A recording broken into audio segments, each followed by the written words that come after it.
I will slowly start, but we have a lot to do, and I've already warned Wags that we're going to probably not do everything tonight because I'm going to saturate you with data, and I want to concentrate on the stuff that's really important.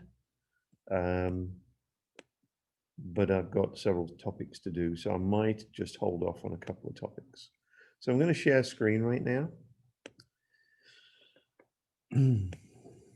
Just tell me if you can see that. Can you see that, Barry?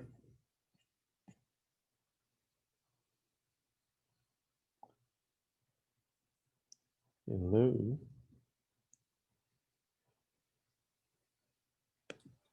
Yeah, we can. Okay, thank you.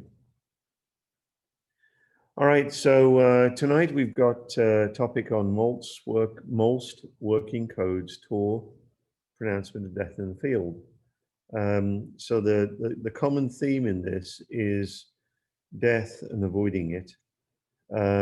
So we're going to try and go through this in a way that I focus on things which frankly don't get nearly enough focus in normal life. So let me ask you a question, and feel free to shout out here. When we're going into a code, what are you thinking of first? Are you thinking of what you're going to do as an intervention? Are you thinking about scene safety? What's your primary thought in terms of when you go into a code? We've all done it, and what are you thinking? I can go ahead. No, go Okay. on. Okay. Fine. That's fine. Go for it. I can tell you when we go to a code, we're already planning what everybody is on the unit doing before we arrive. Good. That's good.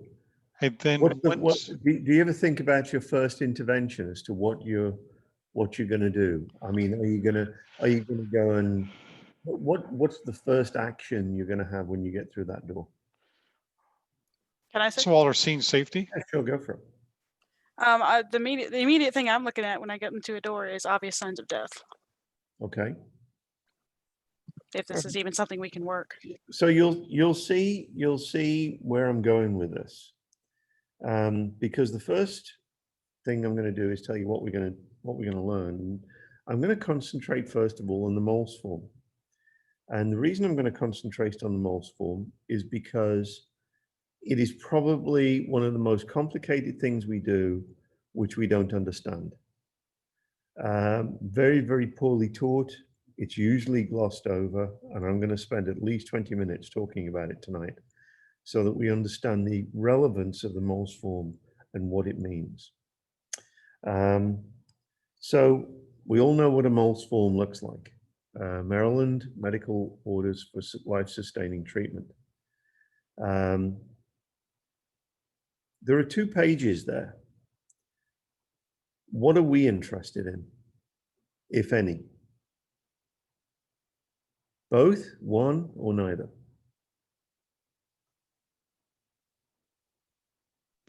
I would say the first page right off the bat, column 1. Do we care about the second? I'm sorry, trying to read it. That's fine.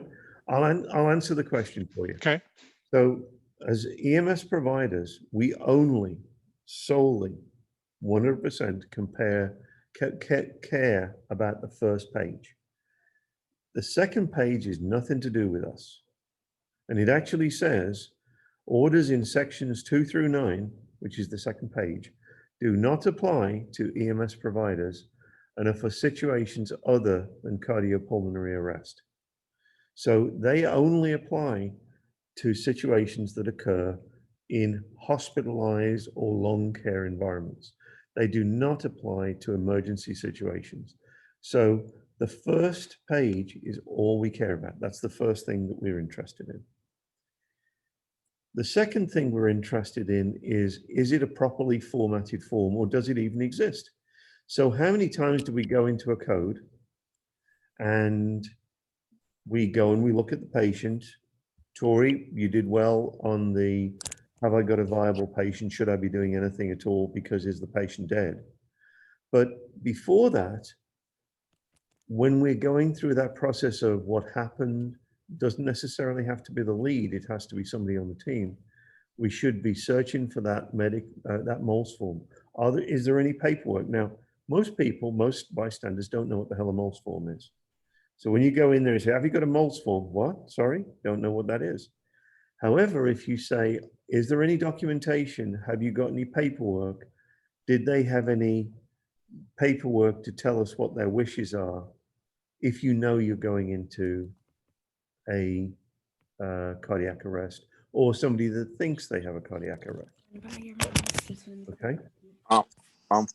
Could I say something about that? Sure, of course. It seems to me,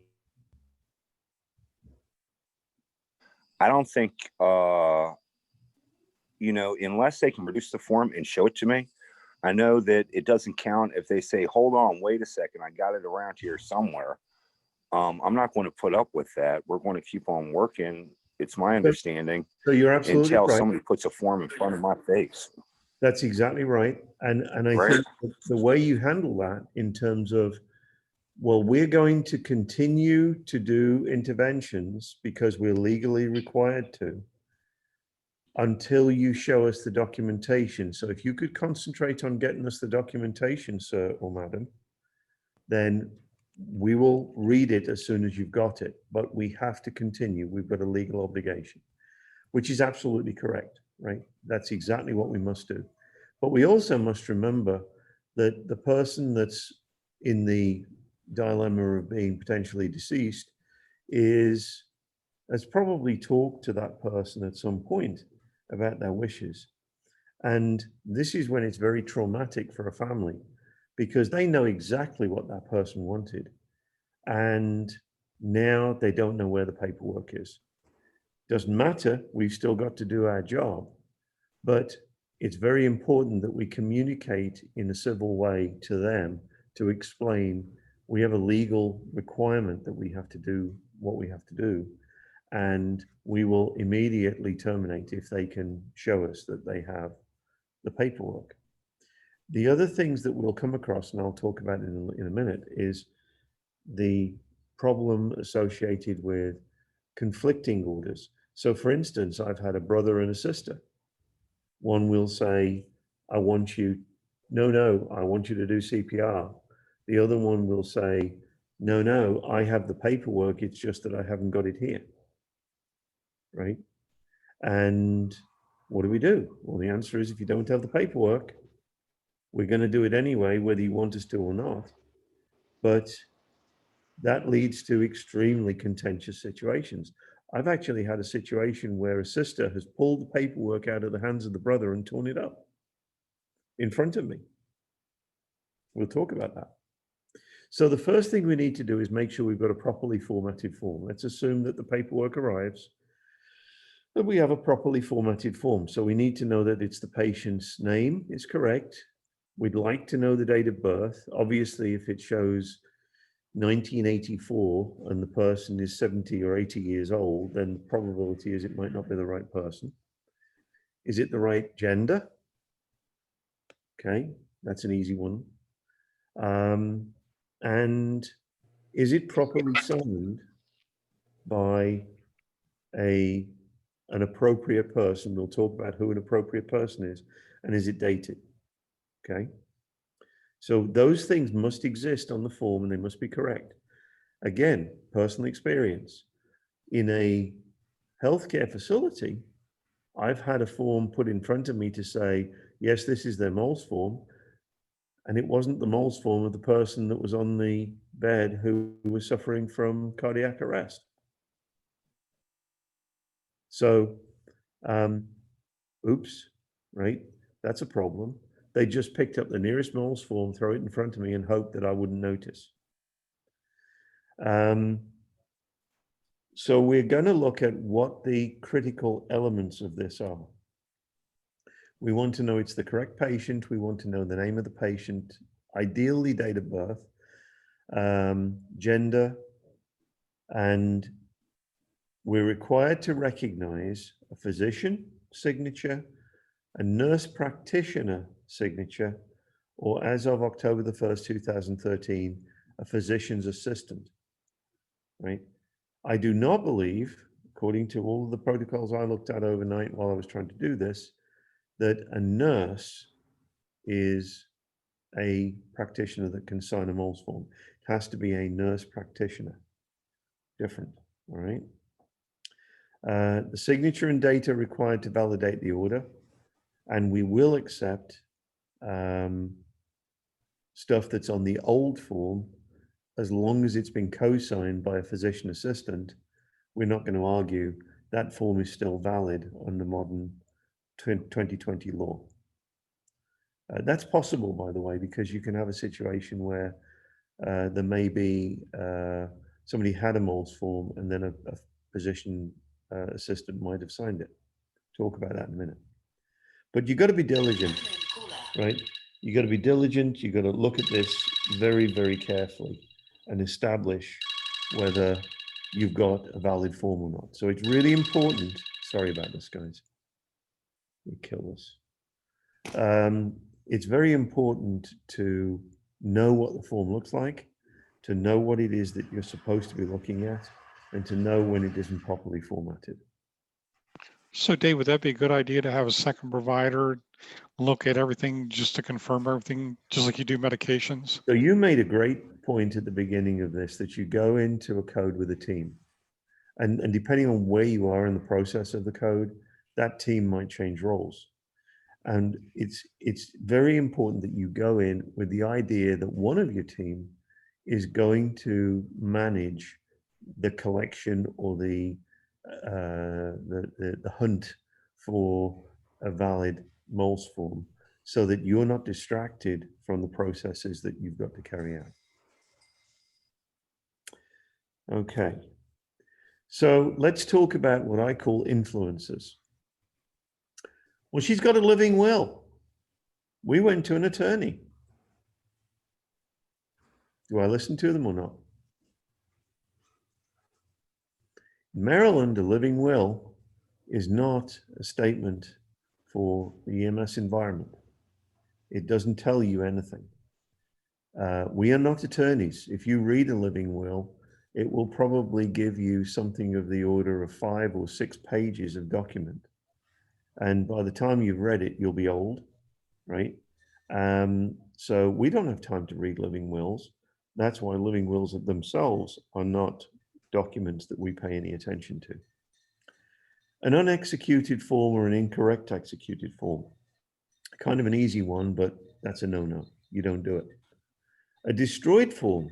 So a form that has been spoiled, and the way that a DNR form should be spoiled, if it's determined that that isn't what the caregiver who has got legal authority or the patient themselves wanted. Okay. You got to mute yourselves here. So the way that you do that is you put straight lines across the center of it diagonally and put void on the document. You don't just tear it up, right? So you actually physically void the document. But we don't do that. We never touch a document, right? That's what would have to happen from somebody else. Forms from other states. Are we allowed to accept forms from other states? Any opinion on that one? I'm going to say yes. You're correct. We are. A relative. The relative has been the caregiver of that patient for the last 10 years. They've been unable to communicate for the last 5. They have the power of attorney, and they've got a 10-page document that they're trying to tell us is their power of attorney to work on. Are they allowed to or not? I'm going to say no, but I might be wrong. I'm going to say maybe, right? Okay. But at that moment in time, we don't have time to go through a 10-page document. So the default position for us is we're going to do what we have to do, and then somebody else sorts it out. And that's why you need multiple people working in layers to basically deal with this. So it can be double-sided or two-paged. Either is normal. It can be printed on white paper. Must be printed on white paper, by the way. A Maryland MOLST form is valid on paper or in electronic format. That's okay. Copies, including faxes, are also valid. That's important if you've got somebody who may be snowbirds in Florida and their paperwork's down there, but somebody sent a fax up to make sure that you've got the form. In the absence of a valid MOLST form or EMS DNR order, patients, and what do I mean by DNR order? I mean a doctor from control, that's through EMRC, your control station, not any old doctor, even if they're present, can override your legal requirement to do that work. We'll talk about that a little bit more in a minute. Patients who are unable to communicate their healthcare wishes will receive the full scope of interventions permissible under Maryland EMS medical protocols, including, if necessary, aggressive life-saving cardiopulmonary resuscitation, i.e. CPR. EMS providers will continue to honor the old EMS DNR forms indefinitely. There is no time limit. And a MOLST form will be needed for any other life-sustaining options other than those directly related to cardiopulmonary resuscitation. That's where that second page comes in if you're a hospital. So all of the following are legal. A Maryland MOLST form, a vinyl bracelet, MOLST bracelet, a Maryland EMS DNR order form, copy, fax, or original, a vinyl bracelet insert. Interesting difference there, but it does make the difference. A medical alert bracelet or necklace specifying DNR, so it doesn't have to say MOLST on it. An out-of-state form via reciprocity, original copy or fax. An oral order from a physician, nurse practitioner, or physician assistant who is at the scene. And I stress, at the scene. You can't have them call up the doctor, the GP who normally tends to that patient, and they say, yes, I signed the MOLST form and I instruct you to stop CPR. They have no jurisdiction. If they're on the phone, they have no jurisdiction. You can accept an oral order from the medical command physician, and that's the medical physician at the base. Where's our base? Who do we call? Hospital. Charles County, Charles Regional. So we can call them. So if we've got a physician on the phone and we want to link them into EMRC and get them to talk to the doctor down at medical command, and that doctor communicates, and then our medical command physician gives us an order based on what they talk to the other doctor about, that's legal. Okay. What isn't legal? Probably more important. An advance directive, notes in the medical record, doesn't count. A facility-specific DNR order. And by the way, an advance directive is often called a living will. Right? So if you go into Genesis and they give you a DNR order which has got Genesis of Waldorf on the top of it, it means nothing. Doesn't tell you anything. It's not a MOLST form. They are required to comply, and if they haven't done that, that's on them. Colored bracelets. Oh, this is a red patient, so that's a do not resuscitate.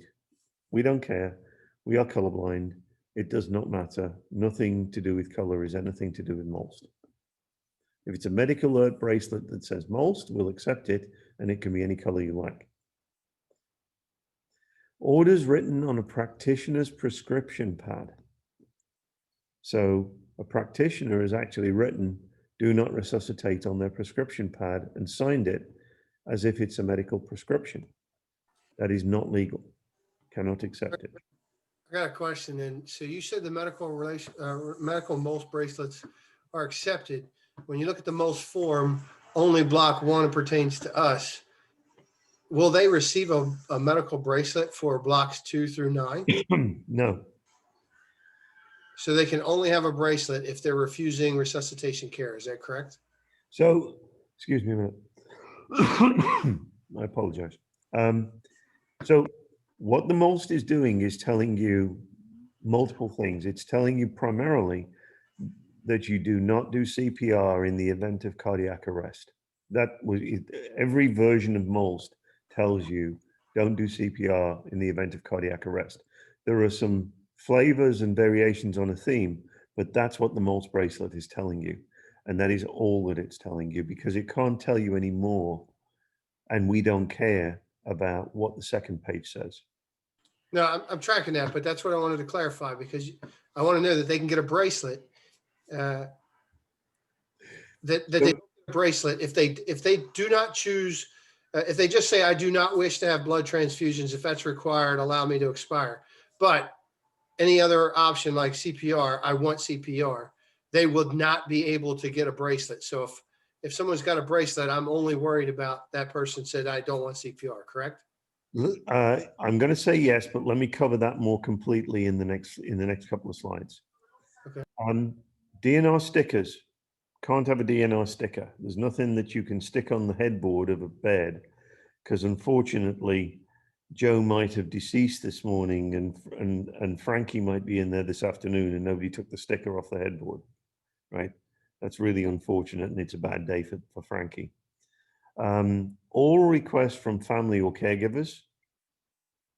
Sorry, we have to be respectful, but at the same time, we have to do the legal thing, and we cannot take those requests. We'll talk about particular situations that I've had personal experience with where I've dealt with those issues, but sorry, I don't know why that just did that. So Okay. Dave, a question came up, is a DNR tattoo valid? And that's been, I've heard that bouncing around quite a bit. It's not on this list. This list comes off. This was a straight cut and paste off Maryland Okay. protocols. So I am going to say it's not addressed in don't do it, but it is addressed in do it. So, Okay. in other words, it's never addressed. So therefore it doesn't exist in either category. I would say personally, no. Okay. Oral request for DNR by physician, nurse practitioner, or physician who is not at the scene, it clearly states that is not valid. Okay. So if somebody comes in who's been arguing with you, comes and sticks a phone in your face and says, talk to the doctor, it's like, thank you for your input. I'm sorry, we can't do that. Well, you can talk to him, but we're not going to take any notice. Okay. It's all about the CPR. People get very confused as to what a MOLST form is. MOLST tells you one thing in particular, tells you a couple of other things sometimes, but it tells you one thing in particular. I either do or do not want CPR. That's what it's about. There is a line that says attempt CPR. Attempt CPR says you get full service, screen debugged as well as everything else, and you get a full service clean, and it's all about the CPR. You attempt CPR, there are no restrictions. DNR A1, all efforts are to be used to prevent cardiac arrest, but no CPR, okay? So what does that mean? Well, it means that you can do anything that you're allowed to do under protocol. So for instance, can I intubate this patient? Yes, I can. Can I give them any medications or drugs that I'm carrying? Yes, I can. Can I give them oxygen? Absolutely. Can I use a bag valve mask? Definitely. All of those things I can do, but when their heart stops, I cannot do CPR. So it goes back to that first statement. It's all about the CPR. DNR A2, also called DNRI, but it's actually A2 is the modern name for it, but DNRI is the older name, says you can do all those comprehensive efforts except use any sort of positive ventilation. That means no CPAP, no BiPAP, and absolutely no intubation. People are afraid of intubation. And the reason they're afraid of it is they don't want to end up a burden to their families on a ventilator. And the best way they can avoid that is by not being intubated. So that's why they choose that. And then DNRB is palliative care only. You can give oxygen, bleeding control, and a paramedic can give pain medication, but you are allowing death to occur naturally. So all of those things are about stop, you do not do CPR. But what you do just before CPR, it comes into those three categories. So Dave, the easy way I've been teaching people to remember is DNRB is basic. You know, if you can't remember all these different lines, and DNRA is advanced. So if you start at that, then work your way down, it helps you get down the proper path. Sure.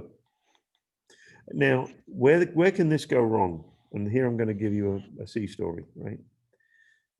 About 3 years ago, actually, yeah, 3 years ago, because I was county chief at the time, I had to deal with a very difficult situation where a pair of firefighters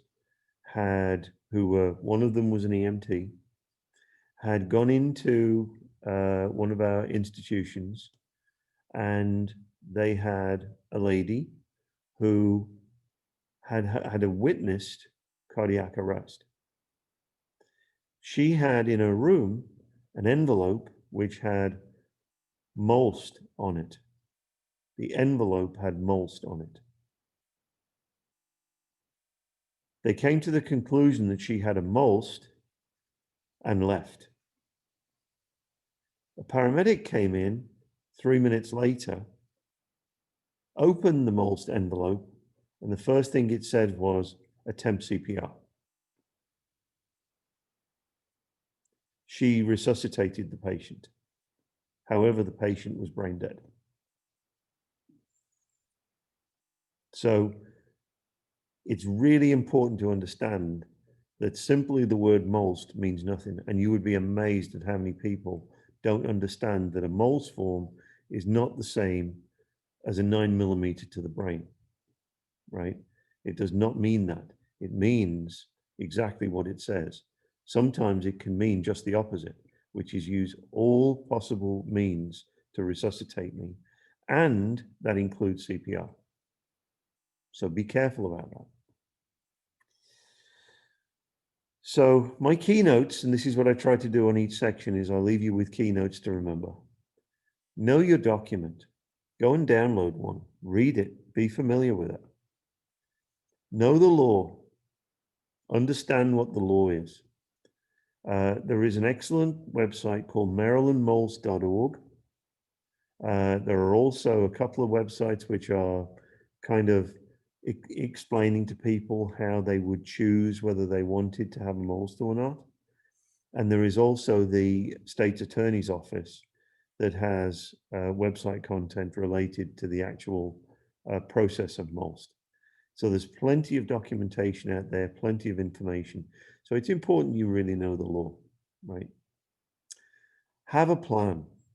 Barry started this off by saying that when you go into a code, you really need a plan. And everybody has got their role. But part of that role, I hope, after you've listened to this, is going to be to assign the documentation and the extraction of that documentation and any paperwork from the family, which may or may not include a MOLST form. You also need someone who is empathetic and ready to handle the problem of, I don't want you doing CPR on my mother, but they haven't got the form, so therefore we have to.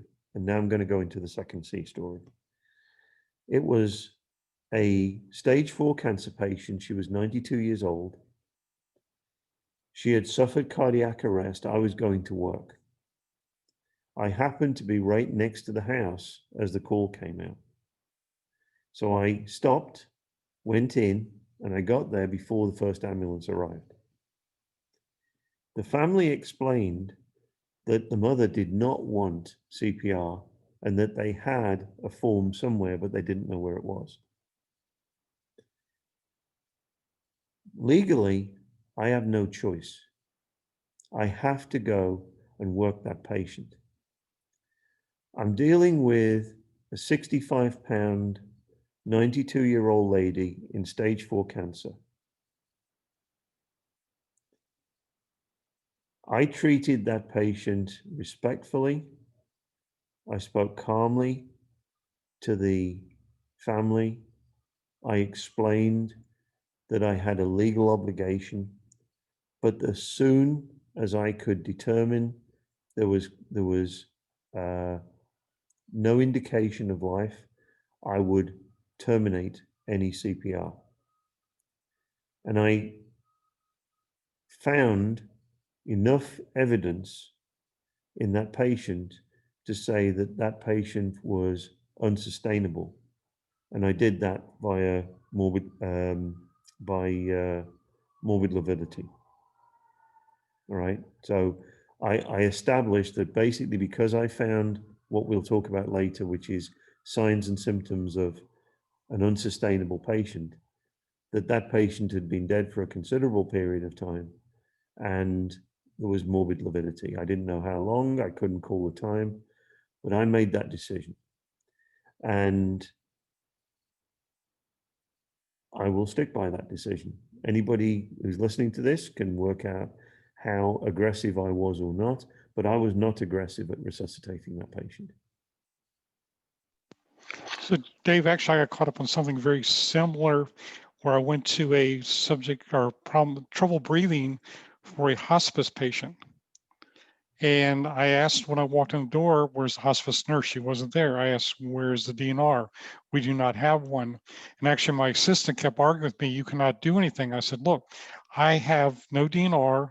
I must take care of this patient by the letter of the law.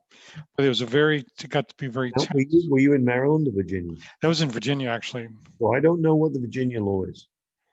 But the bottom line was I double checked on this. Just because they're in hospice doesn't mean that if they go into cardiac, No, not at all. Yeah. I mean, somebody can be in hospice and not have a DNR form. Exactly. And then the last thing I was going to mention is that every CPR class that I teach, I always at the end talk to my students and remind them to go home and talk to their elderly family members about DNR, because I can tell you I have 2 over 90-year-old family members in La Plata who keep on saying they have a living will, and I keep on telling them it does not count. And I always urge them, go talk. Third story, right? And I'm not rushing through this because Yeah. I think it's important that people understand things. So Barry, you remember when I got this scar? Right. When I was in the ER and I believed that I knew that I'd got a serious brain injury. I knew that because I could feel it.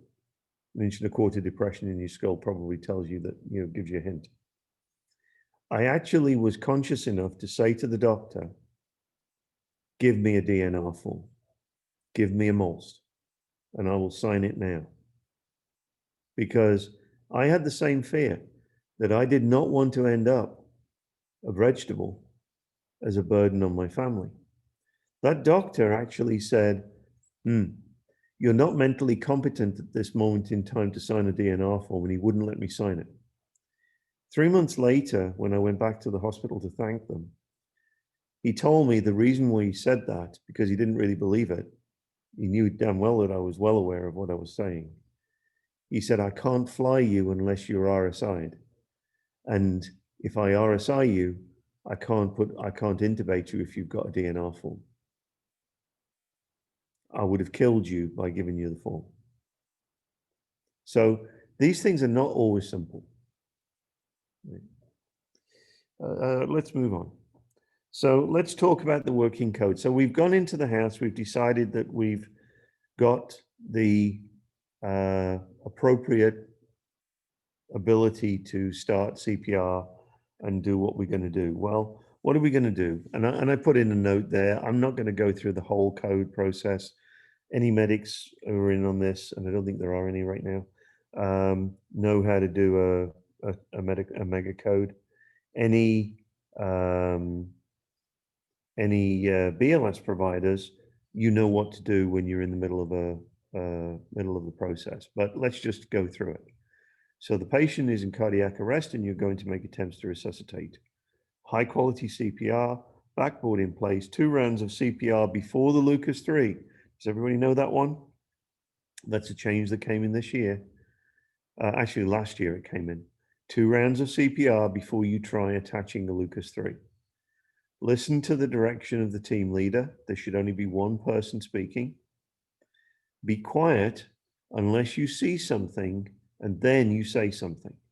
So whether that is you're not seeing adequate chest recoil, you're not seeing high quality CPR, the rate is off, you're whatever it is, right? If you see something that's wrong, by all means speak up. But otherwise, shut up.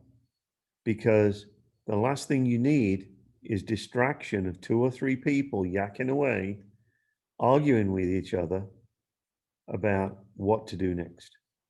Whoever is in charge of that, whoever has got lead, then let them do their job. Help them by telling them when you see something, say something. Focus on your skills and be a calming influence. You may have people in there who are not very familiar with codes. There may be family present. Usually nursing staff are pretty tweaked up. Depends whether it's in a hospital or whether it's in another facility. And sometimes it isn't always an old person, of course. It can be, a husband, wife, a child, and you need to be a calming influence. You're not going to help anything by spinning it up. Also like to add to the list, Dave, make sure you have a timekeeper Yep, all absolutely. the way around, not only for the CPR, but also to help the medics, because I've seen it happen too many times. Oh, when did I do this? When did I do that? Absolutely. So follow your training, be calm. If you're a recorder, because one of your team members is a recorder, write clearly, call the times, right? And it's very, very useful to call the times 20 minutes before the end of the 2-minute cycle, because then you can draw up and get ready to push on the cycle, right? Medics key off that information. So 20 seconds to go is extremely useful, right? Knowing that is extremely useful. Know the right words. Code blue is you have CPR in progress. Pronouncement, we normally call priority 4, but just for the record, priority 4 does not mean dead. Priority 4 means no EMS required. It does not mean deceased. So you can call a priority 4 if a situation is a priority 4, no EMS required. Most people on the radio, because priority 4 tends to get used for dead. Priority 4 is normally replaced with the words no EMS required, but that's actually what it means. Help with requests, but if you don't know or don't understand, then speak up. If you don't feel comfortable doing something, then say so. Nobody's going to be upset about that. If your backup staff, so how many times do we go into a code, you're the 3rd unit in, and you could set up a 7-a-side football team, both sides being staffed by the time you actually get up there, and you'd still have enough people to do the code. So what are you supposed to be doing? Well, make sure that you've got the exit cleared. If you're going to be successful recovering this patient, you don't want to be then thinking about how do we get that patient out of the space? How do we get them around that nasty corner on the stairs? How do we deal with the 16 other people that followed me in who were also in the way? So help to get things clear. If you're the family counselor, speak plainly and adjust expectations. Use plain language. Our patients do not pass and they do not go to a better place. Don't be afraid to use the words very serious, heart has stopped, they are not breathing, and they are dead or they have died. Don't be confusing by using euphemisms for dead, and adjust those expectations over the 15 minutes or so that it's going to take to get to the point where hopefully you recover the patient, but adjust those expectations negatively by explaining that their heart has stopped. We are trying to restart their heart. We only have 15 to 20 minutes to do that. We're doing everything we possibly can, right? But be clear in your speech. Don't use euphemisms. Understand how this affects you. We're all human. We're not immune to strong emotional reactions, but your patient and your family come first. And your problems, your healing comes later. That's why we have CISM. I know that's hard sometimes, particularly in certain situations where, for instance, it's a baby or a child, but you've got a job to do. Do the job first, worry about you later. Show a professional demeanor, and you all know my story. Please do not hum, sing, or otherwise utter Baby Shark. I think I've told you all, it's all my folks on here, but some newly trained CPR folks, they'd just done their CPR training. This was their first code. They arrive on scene just behind me. I turn around, I say, start CPR. I start to unpack my bag. And all that I hear behind me is baby shark, do, do, do, do, do, do, baby shark, do, do, do, do, do, do, baby shark, do, do. And at that point, I turned around and the family was in the room. The nursing staff were in the room. And I turned around and I wasn't very nice with what I said. And they said, but we were taught to do that. Well, yes, but nobody told them that they didn't actually sing that during the process. So CPR instructors, please remember to tell your staff not to do that.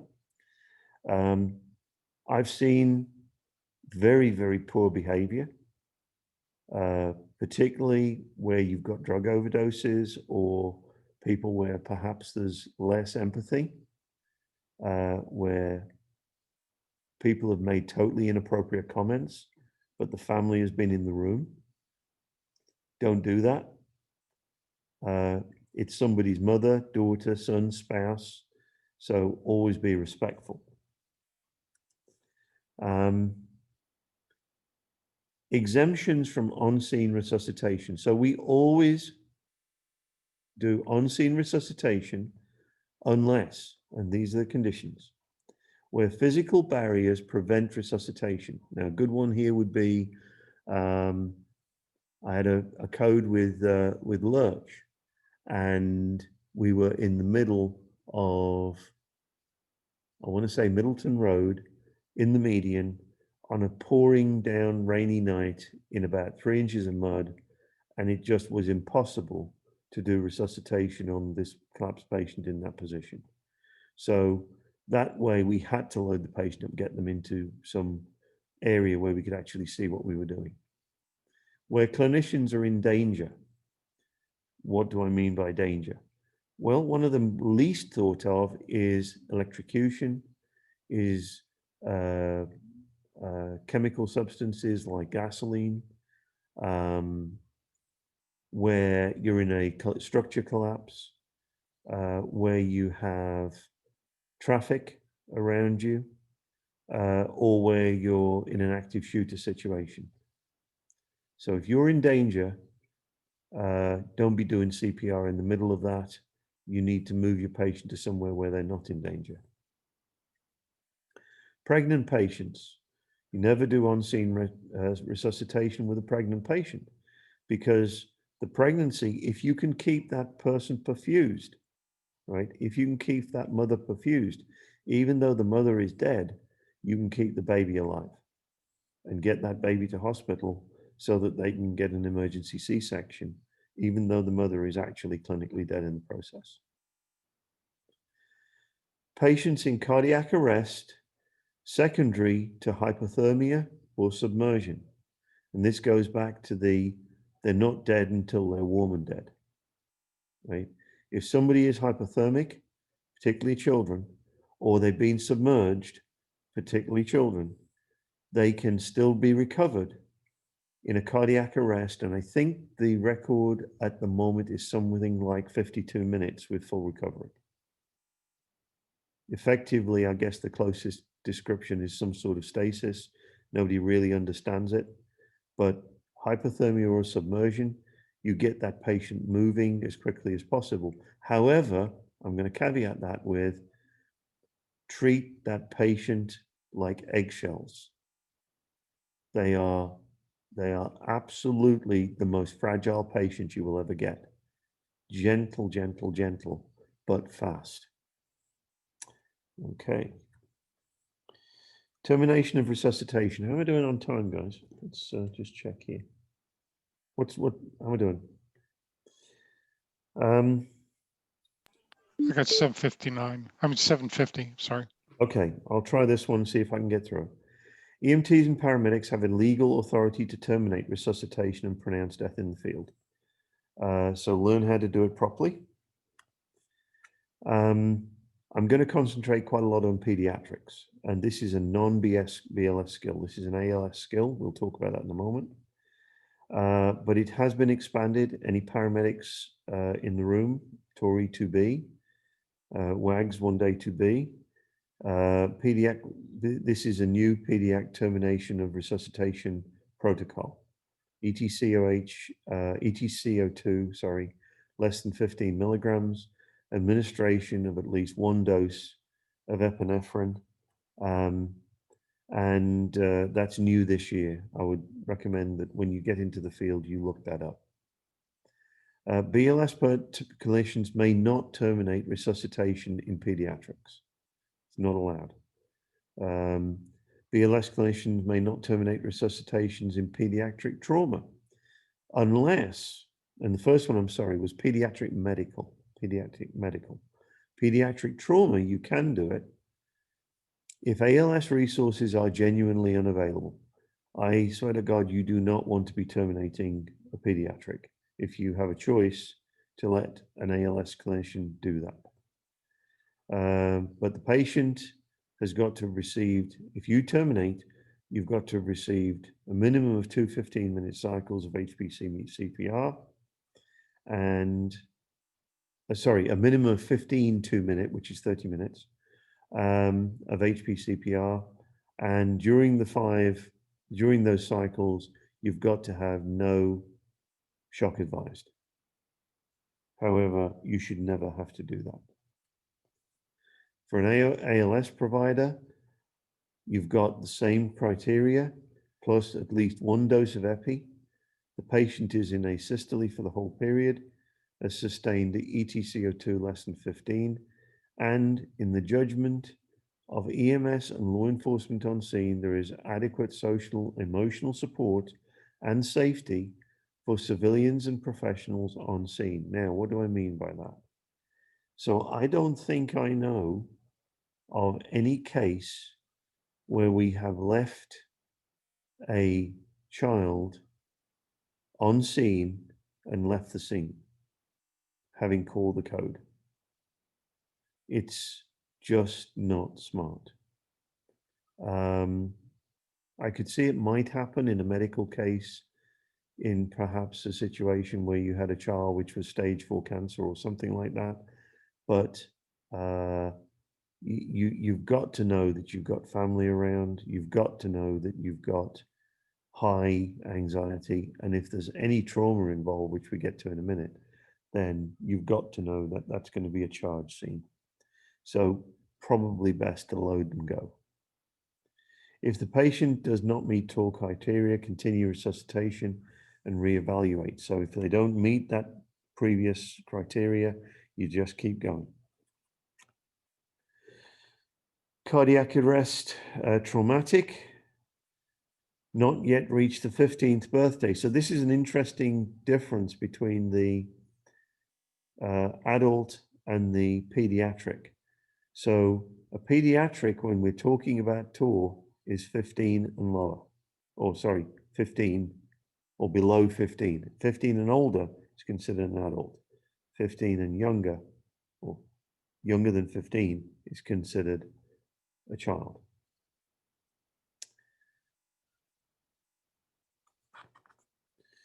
Okay, I'm going to move forward. Documentation. This is how you document it. So the unit that pronounces death will select dead on scene option in the PCR. If no interventions are performed, the highest level of clinician on scene will pronounce death and fill out the document for dead on scene. If BLS care was rendered by a BLS unit and then the termination was pronounced, the BLS will select dead at scene with BLS intervention. Otherwise, it's ALS intervention. Anybody not understand that? But only one unit does it. Everybody else does assist. So if I initiate CPR, you show up on a scene, you tell me, because of the higher medical authority, that the person's non-resuscitatable, they're dead on the scene now. That tells me I can terminate. It's now my job, since I initiated, to put dead on scene in the. Not quite, Bags. It's my job because I'm the highest level of provider on scene, and you would document what you did, but in the elite document, you would identify as assist, as opposed to, you would not be the one that called it. So in other words, it's the highest level of provider on scene that calls it. Understood. And frankly, any paramedic that let the BLS provider call it and said, well, you'd started, so you can finish it, would be a complete and utter jackass. So that should never happen. Blunt trauma. There's a specific blunt trauma protocol which is quite extensive, but I want you to look that up if you could in the protocol. So look up blunt trauma TOR protocol. That would be a useful thing to do. And I have gone through it a little here, but now I want to stop. Okay, so one thing that is important, particularly for an ALS provider, is this a medical arrest or a trauma arrest? The paths are totally different. I'm not going to go through these. There are 4 of them. There are 2 for adult and 2 for pediatric. And it's important to go through these and understand them. If you think we need them on scene, and you think we could do with having these put into plastic and put on the ambulance, I would strongly support that. I think it's a great idea, because they're not trivial, and you will get called on it if you do it wrong. So there are 4 of them. This is a new one for 2020. That's what they look like. 2 pediatric and 2 adult. And the only way you can do this right is actually follow it. Okay, documentation, I think we just said that. Pronouncement of death. This is a short section, so I'm going to just finish it. The protocol is designed to guide you through what effectively is COMAR 5.202. So what is a dead patient, right?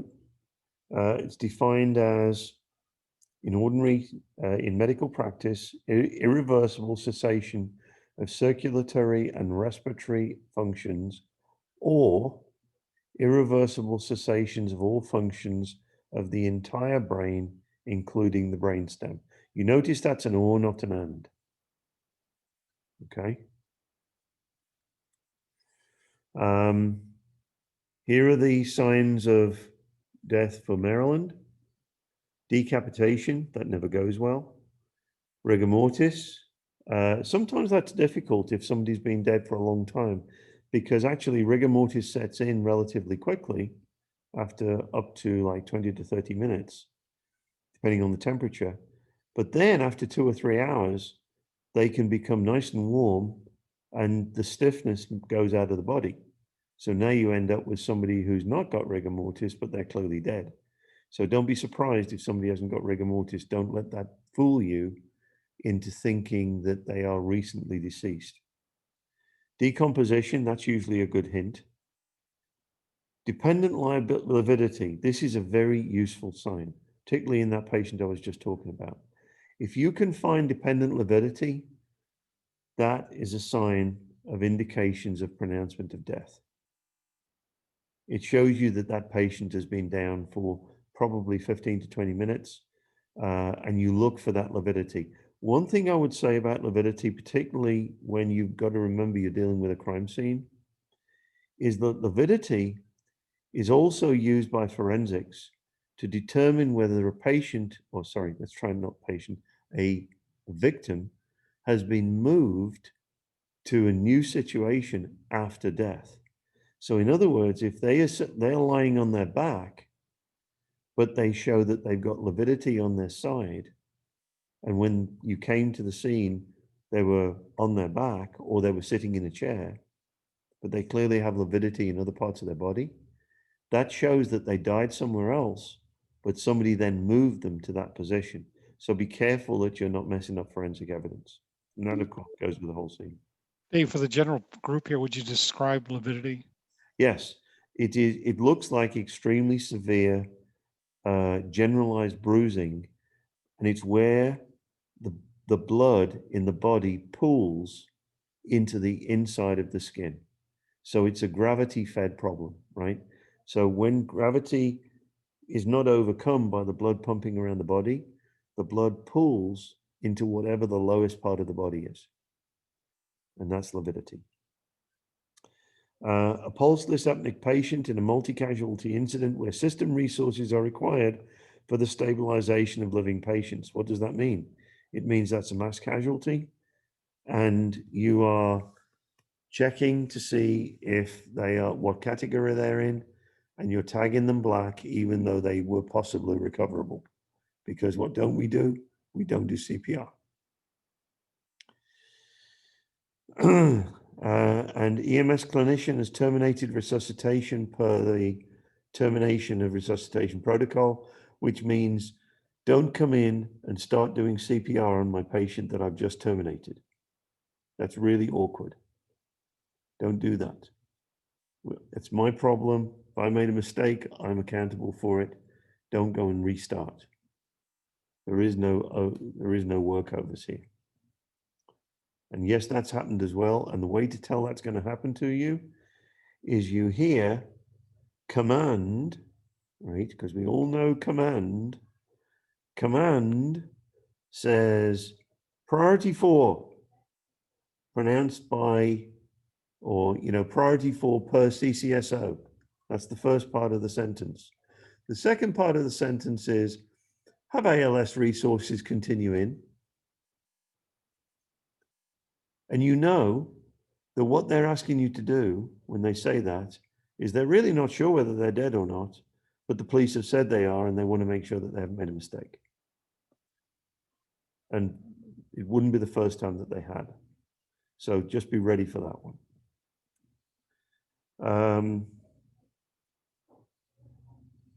I think this is we've kind of covered it.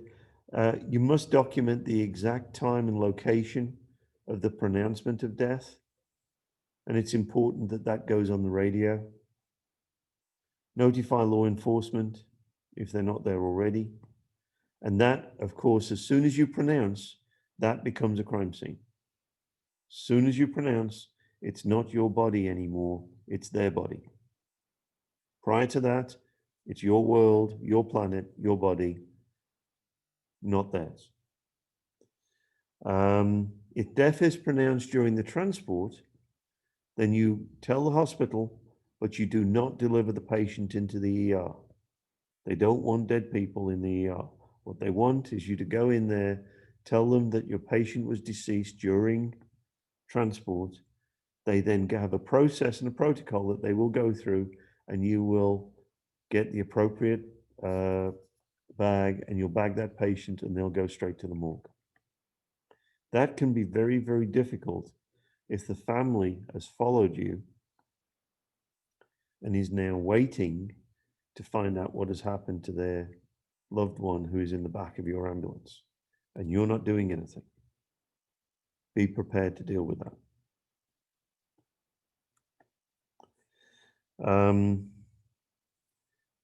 Okay, signs incompatible. Make sure you're right about your signs incompatible and make sure whoever called it before is right. A lot of people have made mistakes with incompatibility, particularly in road accidents. Don't put dead people into your ambulance if you can avoid it. If they're dead, they're dead. You leave them there. If you have to move them for the purposes we've talked about previously, that's okay. You're making that decision, but don't make it by mistake. Try and resuscitate in place. If you don't resuscitate in place, don't transport that patient. Hey, If you Chief, can't, your patient dies en route, and I'm a BLS provider on the scene, and it's my call. I'm saying that the patient's expired. I go in and talk to the ER. Will they send a doctor out to validate, or did I effectively pronounce death? you pronounce death legally. Okay, good. They are not going to get a doctor involved in that pronouncement.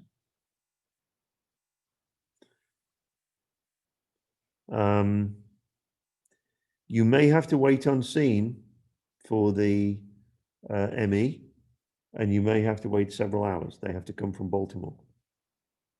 So be expecting that you may have to wait on scene.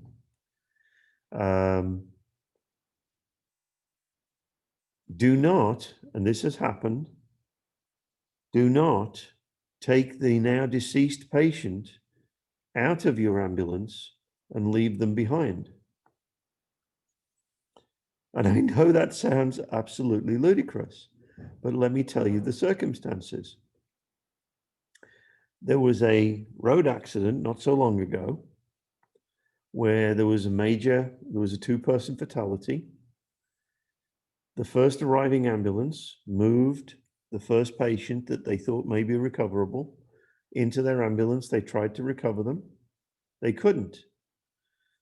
What do they got to do? They've either got to transport or they've got to wait for the OME. Those are the two choices. They don't have any third choices here. The state trooper on scene said, I want that patient back on the scene of the accident in the same position that you found them. And they took them out of they listened to the state trooper. The state trooper didn't have any authority to tell them that. They took them out of the ambulance and put them back on the road where they found them next to the ambulance. We know this because I want to say News 4 helicopter was hovering over the top when they did it. And that was on the 5 o'clock news, watching two providers drag their patient out of the ambulance and put them next to the car and then drive away. We don't do that. Not smart. I think we've covered the don't take the dead patient into the nursing station. I know it's late. I'm going to give you one more story. So when they changed the protocols and the hospital stopped receiving dead patients, we only receive live patients now. There is a protocol. They forgot to tell EMS. And in the first week, somebody came in just as they were done for the last 20 years, and they brought their patient in on their gurney who were deceased. They went up to the nursing station at the front and they said, I am bringing in my dead patient. The nurse had a fit because she'd been told they don't do that anymore. They were told to go and wait, hold the wall. They had a covered patient who was deceased. They had the supervisors come down. The people from DES came down. They all went and had a call and talk and chatted at each other in a small room for a while. The providers, after about an hour and a half of this, decided that they had had enough of this and they needed to get back into service.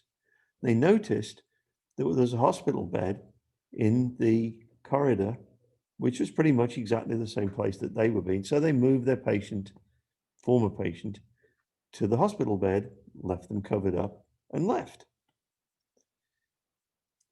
Everybody came down, realized that, you know, frankly, oh, sorry, at that point, the nurse decided that she didn't want a dead patient hanging out in the ER because that was kind of upsetting all of the other live patients that were in there.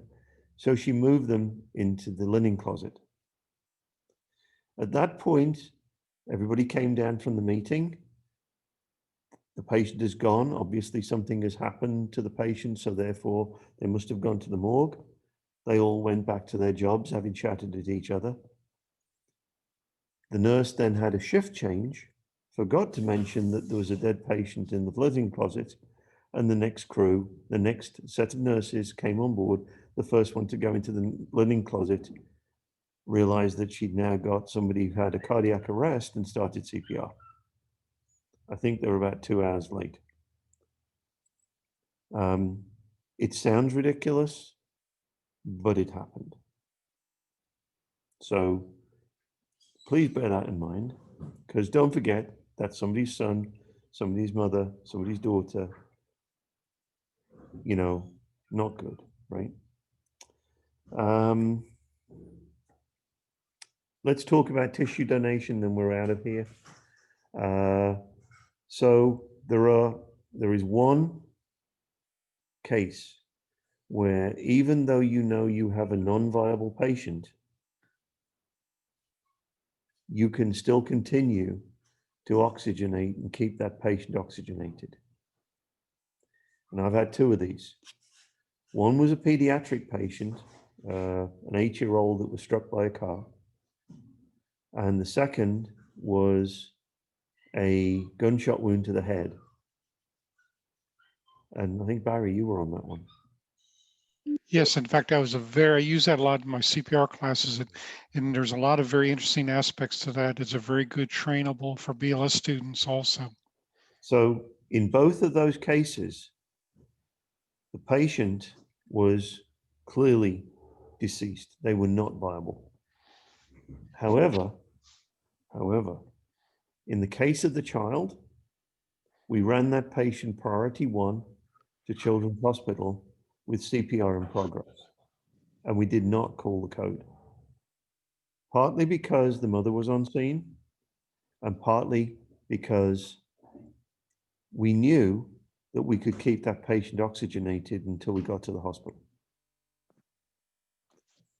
2, the gunshot wound to the head. The patient was clearly non-viable. However, they weren't in cardiac arrest. They actually were still breathing, and they still had a pulse.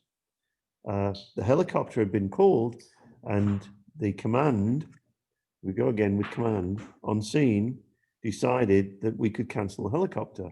I overrode that and said I wanted the helicopter.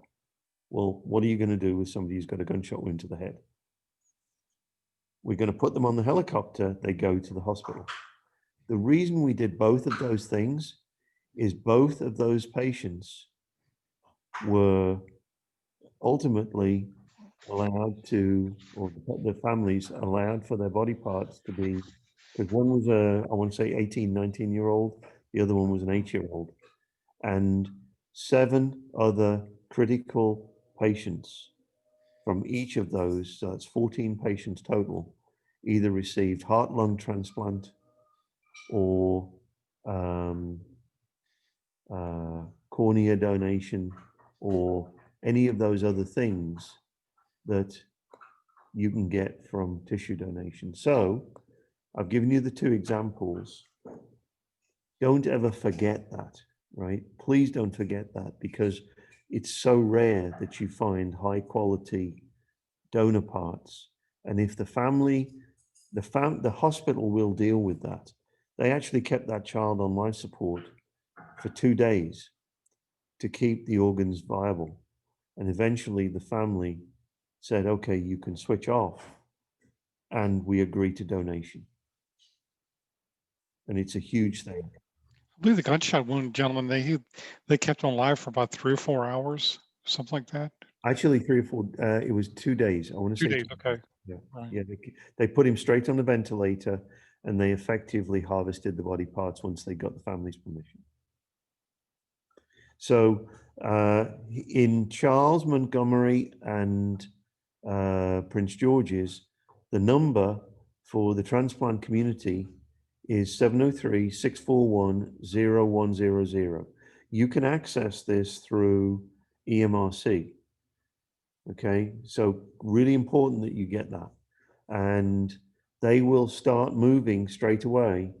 Obviously, it's also very important if somebody's got a donor card, right? So you're going to be looking for a donor card. But if you believe that patient is a viable donor, you don't have to address it right there and then with the family. But what you can do, because that's not your job, but what you can do is make sure that they stay viable as a donor until somebody else calls it. And that means you transport, because they're going to go on a ventilator while they're maintained. Any questions on that? We're done. Great. Dave? I'm gonna let you guys know that if ever happens to me, I'm a donor. Transplant my stuff, man. So I will tell you, I'm not a donor because I used to be until I went to the cadaver lab. And then I'm like, oh, hell no, not doing it. Not that it would make any difference, but anyway, I'm too old, so that's Now fine. you can have my body for medical science. I want to be in one of those displays. Have you guys ever seen the Body Works displays? I do, and it was That awesome. Super freaking cool. I want to be freeze dried and split into sections. Well, you have to be Chinese for that. Or step in front of a laser. Have you ever seen that? Wags is looking at us. Wags is looking at us like we're off a different planet.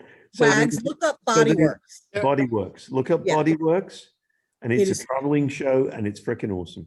It's amazing. It is the best anatomy and physiology lesson you will ever get. You're right. And why the hell would you want to be that stripped up, icky? I'm dead. I know. I can tell you why. I can tell you exactly why.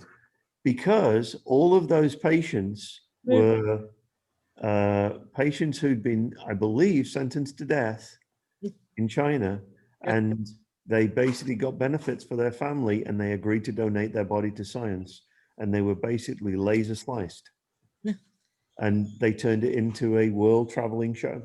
It's freaking amazing. I'm sorry, it sounds weird, but it's awesome. And if you want to see it, if you watch, God, I have the DVD. Watch Casino Royale, and James Bond actually goes into the Body Works Museum. But there you go. It's Body Worlds. Body Worlds. Yeah, but I actually have the DVD for anybody that wants to watch it. This is what it is right here. And they actually show. There you go. It's amazing. It's a fully dissected. Yeah. Like hundreds of things. Yeah.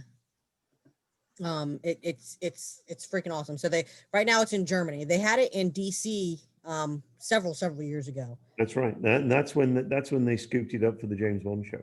Yeah, it was. You have now given me cause to doubt your crazy level. I'm looking. I would get a I'm ticket gonna and be go dead. to Germany just to see it again. I'm going to be dead. If somebody can benefit or improve their quality of life because they were able to study my body, that's my gift to everyone else. Oh, hell no. I'm taking it all with me. What I got born with, I hope I'm going out with. I mean, a few organs are gone, but you ain't strupping me up like that. No way. Has anybody got any questions on tonight's lecture? I know there's a lot to it, but I was just going to add one, and this is sort of applies to it, but please, for love of God, if you go into nursing home, check to make sure your patient doesn't have a stoma. We had a case, I'm serious, this is the most embarrassing cardiac arrest I ever saw in my life. They were bagging the patient, and because they moved the towel, laid it on the lady's neck, they couldn't see the stoma, and they were bagging the patient, couldn't figure out why air was going in. Oh my God. I walked in there like, you got to be kidding me. well, I know it sounds crazy. let me just say these things do happen. Yep. I've seen it many times, and unfortunately mistakes happen, and obviously they causes terrible